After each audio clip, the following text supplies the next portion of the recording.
Hola, me'n dic Alba i tinc 21 anys. Soc de Sant Vicent dels Horts. He estudiat un curs d'informàtica i un altre d'administratiu. Tinc moltes ganes d'aprendre amb aquest nou curs de la Casa d'Oficis. Hola, em dic Lorena, tinc 20 anys, soc de Sant Feliu. Els estudis que tinc són l'ESO i un grau mitjà de gestió administrativa. Tinc un curs d'informàtica a nivell d'usuari.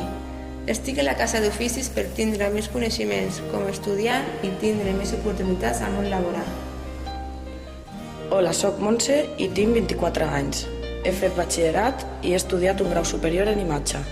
Actualment treballo fent reportatges fotogràfics. M'agradaria fer la meva empresa. Vinc a la Casa d'Oficis a augmentar el meu nivell d'estudis i a obrir oportunitats.